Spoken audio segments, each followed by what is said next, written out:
हिंदी साहित्यकार दुष्यंत कुमार का एक शेर, यह सोच कर कि दरख्तों में छाँव होती है, हम बबूल के नीचे आके बैठ गए। इटावा के दादरपुर गांव में यादव कथावाचकों की चोटी काटने और उन पर मूत्र छिड़कने की जो घटना हुई है, ये बड़ी निंदनीय घटना है। यह किसी सभ्य समाज पर एक धब्बा है। 21वीं सदी के भारत में भी अगर ऐसी घटनाएं हो रही हैं तो समझ लीजिए कि ब्राह्मण अभी शिक्षित नहीं हुआ है। पढ़ तो लिया होगा, काखा गाघा ये पढ़ लिए होंगे, रट लिए होंगे, लेकिन शिक्षित नहीं हुआ है, अभी संस्कारी नहीं हुआ है। जब कोई समाज शिक्षित हो जाता है, संस्कारी हो जाता है, ज्ञान आता है उसके अंदर, तब वो विनम्र होता है। मुझे एक घटना याद आ रही है इस संबंध में। महाभारत की मैं आपको एक घटना सुनाता हूँ। महाभारत द्वितीय खंड, पेज नंबर 573-74। पांडव जब वन में घूम रहे थे तब एक बार भीम निकलते हैं वन में घूमने के लिए। भीम को देख करके हाथी, शेर इत्यादि बड़े बड़े जानवर भी भागने लगते हैं। भीम वृक्षों को उखाड़ते हैं, फेंक देते हैं। आगे चलते हैं तो उन्होंने देखा एक अजगर बैठा हुआ है जो डर ही नहीं रहा है भीम से, लगातार उनकी तरफ देखे जा रहा है। भीम क्रोध में उसकी तरफ बढ़ते हैं। जैसे ही उसके नज़दीक पहुंचते हैं वो अजगर भीम को अपने में लपेट लेता है। भीम बहुत प्रयास करते हैं उसकी पकड़ से छूटने का, लेकिन छूट नहीं पाते। इधर युधिष्ठिर महाराज को ये चिंता होने लगी कि काफ़ी समय हो गया भीम को गए हुए, अभी आए नहीं हैं। तो वो भीम को खोजने चलते हैं। भीम के पद चिन्हों पर टूटे हुए वृक्षों को देखते हुए वो वहीं पहुंच जाते हैं जहां अजगर भीम को जकड़े हुए बैठा है। युधिष्ठिर ने कहा, अजगर आप इस मेरे छोटे भाई को छोड़ दें, इसके बदले में आप बताएं, मैं वही भोजन की व्यवस्था आपके लिए कर दूंगा। अजगर ने कहा कि मैं इस राजकुमार को नहीं छोड़ूंगा, काफ़ी दिनों से मैं भूखा हूँ, आज मुझे ये भोजन के रूप में मिला है तो मैं इसे छोड़ने वाला नहीं। युधिष्ठिर ने कहा कि आप हैं कौन? किसी सामान्य अजगर में इतनी शक्ति नहीं जो भीम को जकड़ ले, किसी देवता में भी शक्ति नहीं है जो भीम को जकड़ ले, न राक्षस में, किसी में इतनी शक्ति नहीं, आप कौन हैं? तब उस अजगर ने कहा कि राजन युधिष्ठिर, मैं नहुस हूँ और अगस्त ऋषि के श्राप से अजगर बन गया हूँ। अगस्त ऋषि से जब मैंने कहा कि मैं अजगर तो आपने बना दिया, मेरे भोजन की क्या व्यवस्था है? तो उन्होंने कहा कि दिन के तीसरे पहर में जो भी तुम्हारे अधिकार क्षेत्र में आ जाएगा वो कितना ही बलवान हो, आपकी पकड़ से छूट नहीं पाएगा, आप उसी को भक्षण करें। तो आज ये दिन के तीसरे पहर में मेरे अधिकार क्षेत्र में आ गया और अब मैं इसे भक्षण करूँगा। तब युधिष्ठिर ने कहा कि अजगर आप इसे छोड़ दें, क्योंकि भीम पर हम काफ़ी हद तक निर्भर हैं। तब अजगर बने हुए नहुस ने कहा कि अगर आप मेरे प्रश्नों का उत्तर दे दें तो मैं इसे छोड़ सकता हूँ। युधिष्ठिर ने कहा कि आप प्रश्न पूछिए, मैं उत्तर देने के लिए तैयार हूँ। अब यहाँ से देखना कि नहुस अजगर के रूप में युधिष्ठिर से जो प्रश्न पूछते हैं,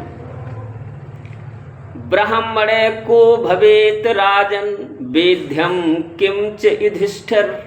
पहला ही प्रश्न पूछते हैं कि हे युधिष्ठिर, ब्राह्मण कौन है और उसके लिए जानने योग्य तत्व क्या है? ये राजा नहुस अजगर के रूप में पूछते हैं। पहला प्रश्न है कि ब्राह्मण कौन है और उसके लिए जानने योग्य तत्व क्या है? अब युधिष्ठिर इस प्रश्न का उत्तर देते हैं, उसे सुन लीजिए। युधिष्ठिर कहते हैं कि सत्यम दानम क्षमा शीलमान रसंस्यम तपो घृणा दृश्यन्ते यत्र नागेंद्र स ब्राह्मणा इति स्मृतः। जिसमें सत्य, दान, क्षमा, सुशीलता, क्रूरता का अभाव, तपस्या दया ये सद्गुण दिखाई देते हैं, वही ब्राह्मण कहा जाता है। ये युधिष्ठिर महाराज का उत्तर था। क्या क्या हो? सत्य हो, दान हो, क्षमा हो, सुशीलता हो, क्रूरता का अभाव हो, तपस्या हो और दया, ये गुण जिसके अंदर हों वो ब्राह्मण कहा जाता है। क्रूरता न हो, जैसे कि इस दादरपुर गांव में क्रूरता दिखाई गई, ये क्रूरता के अंतर्गत है। चोटी काटना, जबकि चोटी की तो रक्षा की गई थी हिंदू धर्म में, हमारे सनातन धर्म में।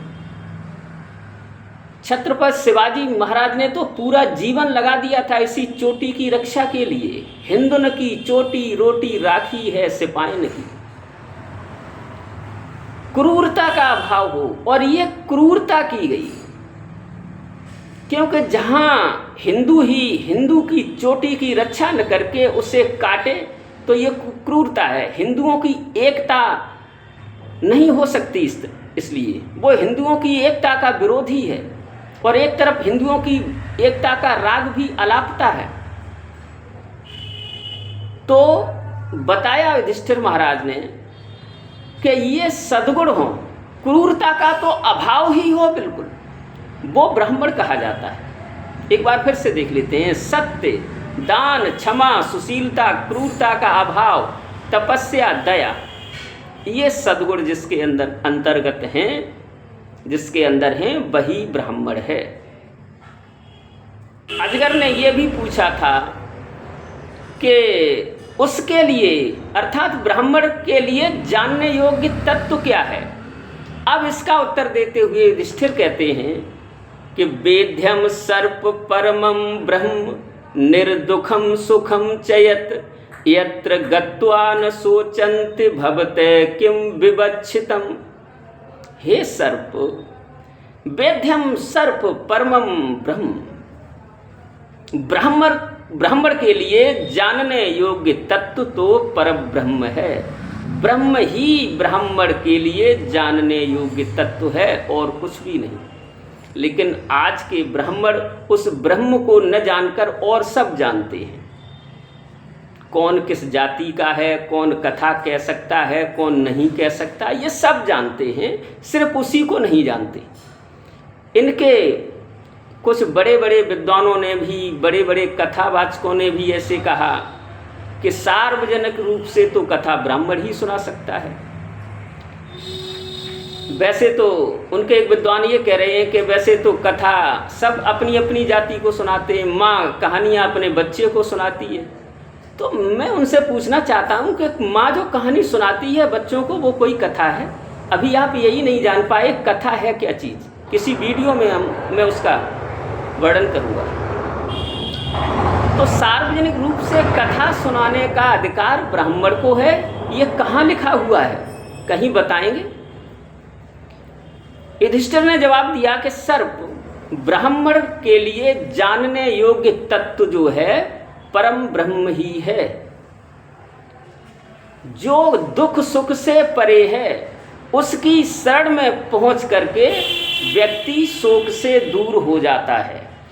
ये उन्होंने बताया युधिष्ठिर महाराज ने। जब ये उत्तर सुना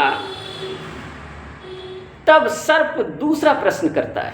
अब इस दूसरे प्रश्न को भी ध्यान से सुन लेना। चतुर्वर्ण्यम प्रमाणम च सत्यम च ब्रह्म चैव हि शूद्रेष्वपि च सत्यम च दानम क्रोध एव च आनरसंस्यम हिंसा च घृणा चैव युधिष्ठिर। सर्प ने कहा, युधिष्ठिर एक बात बताइए, सत्य एवं प्रमाणभूत ब्रह्म तो चारों वर्णों के लिए हितकर है, प्राप्त करने योग्य है। सत्य, दान, अक्रोध, क्रूरता का अभाव, अहिंसा और दया आदि सद्गुण तो शूद्र में भी होते हैं। तब क्या होगा? ये जो आपने बताए सत्य आदि जो गुण बताए कि ये ब्राह्मण में होने चाहिए, ये तो शूद्र में भी हो सकते हैं। इस पर युधिष्ठिर कहते हैं, इसको सुन लेना। शूद्रे तु यद भवे लक्ष्म दिजे तच्चन विद्यते न वै शूद्रो भवे क्षूद्रो ब्राह्मणो न च ब्राह्मणा यत्र तल्लक्ष्यते सर्पवृत्तं च ब्राह्मण स्मृता यत्रे तन्न भवेत सर्प तम शूद्रमिति निर्दिशेत। जब सर्प ने ये कहा ये सभी लक्षण तो शूद्र में भी हो सकते हैं, तब आप उसे क्या कहेंगे? अब युधिष्ठिर इसका उत्तर देते हैं कि यदि शूद्र में सत्य आदि उपर्युक्त लक्षण हैं और ब्राह्मण में नहीं हैं, तो वह शूद्र शूद्र नहीं है और वह ब्राह्मण ब्राह्मण नहीं है। सर्प जिसमें ये सत्य आदि लक्षण मौजूद हैं वह ब्राह्मण माना गया है, और जिसमें इन लक्षणों का अभाव है वह शूद्र माना गया है।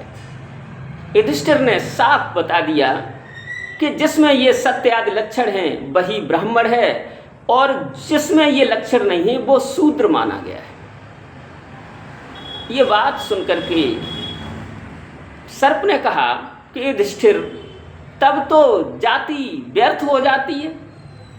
युधिष्ठिर ने कहा कि सर्प लक्षण को ही प्रधान माना गया है, ब्राह्मण होने के लिए लक्षण प्रधान है, जाति प्रधान नहीं है।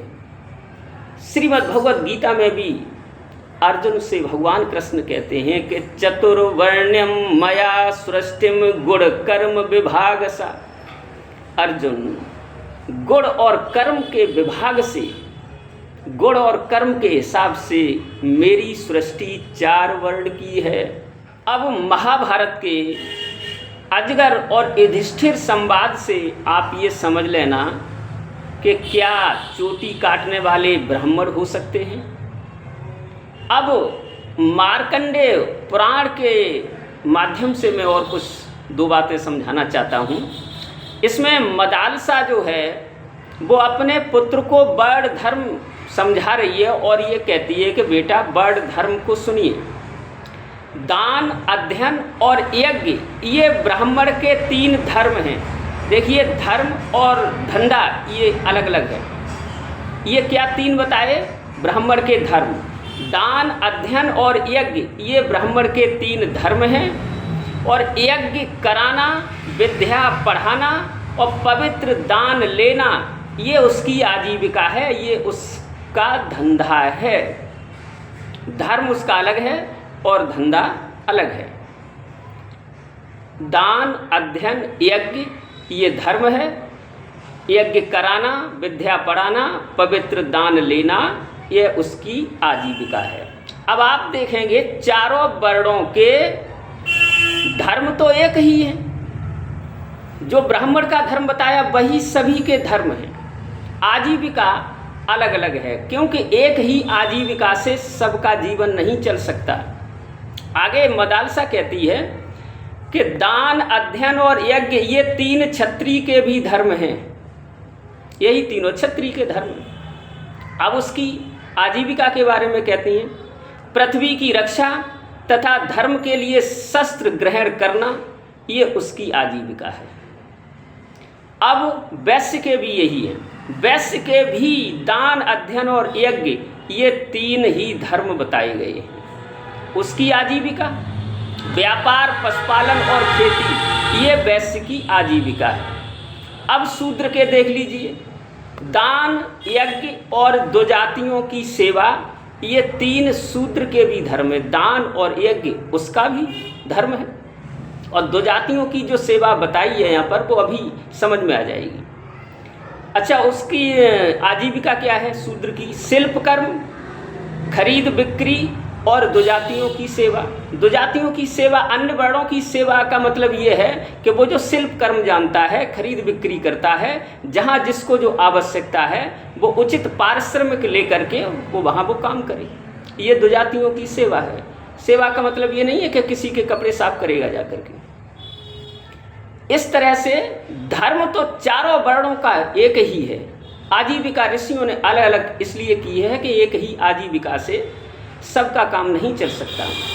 अभी शुरुआत में मैंने जो ये बात कही थी, दुष्यंत कुमार का एक शेर कहा था कि यह सोच कर के दरख्तों में छाँव होती है, हम बबूल के नीचे आके बैठ गए। बबूल भी वृक्ष ही है और भी वृक्ष हैं तो वृक्ष वृक्ष तो दोनों एक जैसे लगते हैं, लेकिन बबूल को कोई वृक्ष समझकर उसके नीचे बैठेगा तो क्या होगा, कांटे ही लगेंगे। उसी तरह से जातीय ब्राह्मणों को कोई ब्राह्मण समझकर, विद्वान समझ करके अगर उनसे कुछ लेने जाएगा, उनसे कुछ प्राप्त करना चाहेगा, उनसे ज्ञान की आशा रखेगा तो ज्ञान नहीं मिलेगा, कांटे ही लगेंगे।